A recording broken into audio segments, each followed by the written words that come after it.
Sektor investasi hulu migas menjadi sorotan di tengah pandemi COVID-19.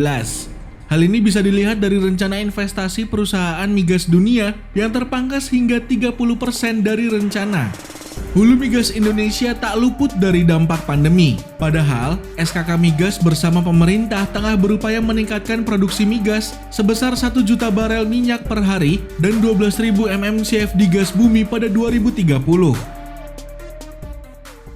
Sehingga ini berdampak kepada entry point untuk masuk di 2021 itu menjadi sangat rendah. Tadinya dalam long term planning kita itu untuk masuk 2021 ini harus masih di atas 700.000, jadi 705.000 itu menjadi bottom. Tapi kemudian ternyata waktu kita memulai 2021 itu level produksi sudah di 680.000. Jadi untuk itu maka upaya-upaya untuk mengangkat ini menjadi sangat berat meskipun memang harus dilakukan. Asa kebangkitan investasi hulu migas mulai nampak di 2021 ini.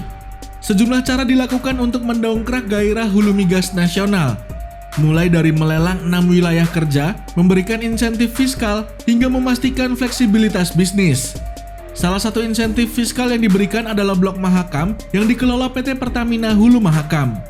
Paket insentif yang diberikan berupa relaksasi first tranche petroleum, pemberian investment kredit, depresiasi yang dipercepat, fasilitas PPN yang tidak ditagih, pengurangan PBB untuk kegiatan bawah permukaan, serta pembebasan wilayah sewa penggunaan barang milik negara.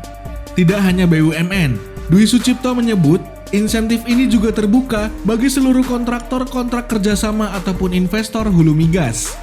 Insentif tersebut tengah digodok oleh Kementerian ESDM, yaitu terkait patokan signature bonus ataupun komitmen kerja pasti atau KKP.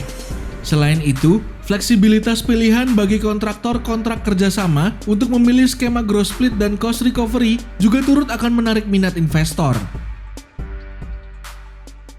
Tapi memang banyak sekali, terutama yang WK-WK yang sudah mature gitu ya, yang sudah extension dari operasi 30 tahun atau 20 tahun sebelumnya. Ya, itu kan berarti cost-nya memang lebih berat daripada sebelumnya. Jadi itu yang menjadi perhatian untuk bisa kita melihat untuk kita bantu dengan komitmen bahwa si investor akan melaksanakan investasi secara masif, agresif gitu. Nah, fleksibilitas dalam bisnis migas selalu dinanti oleh para investor. Direktur Eksekutif Energy Watch, Mamit Setiawan mengatakan, dengan memberikan insentif, memberikan ruang nilai tambah berlipat. Dia pun berharap Kementerian Keuangan untuk lebih terbuka dan melihat dampak nilai tambah yang terjadi. Saya kira ini memang harus dilakukan juga ataupun harus diberikan juga ke WK-WK lain yang memang sebenarnya punya cadangan yang cukup besar. Nah, ini dengan catatan ini bisa diberikan ke WK-WK atau ke wilayah lapangan yang lain, tetapi mereka harus mempunyai cadangan yang cukup besar dan signifikan, sehingga apa yang diberikan oleh pemerintah ini tidak hilang begitu saja. Dalam artian pemerintah akan mengorbankan ataupun berkorban dari sisi penerimaan negara, tetapi dengan potensi yang dimiliki dan memang cukup besar, sehingga ini akan kembali sebenarnya akan balik modal lah istilahnya. Mamit pun mengungkapkan untuk mengejar target produksi minyak 1 juta barel bukan hal yang mustahil. Salah satunya mempercepat proyek Enhanced Oil Recovery.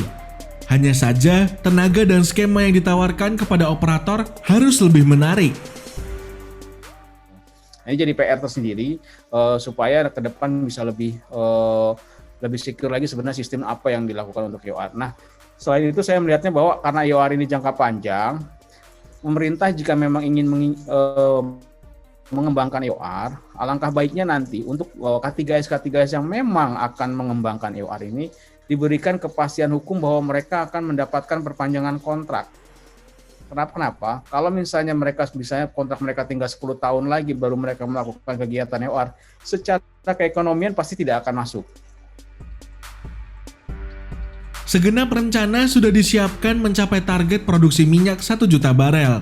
Pekerjaan rumah mengembalikan kejayaan industri hulu migas tidak hanya ada di pundak Kementerian ESDM dan SKK Migas, karena fleksibilitas bisnis dan insentif memerlukan dukungan dari segenap pemangku kebijakan.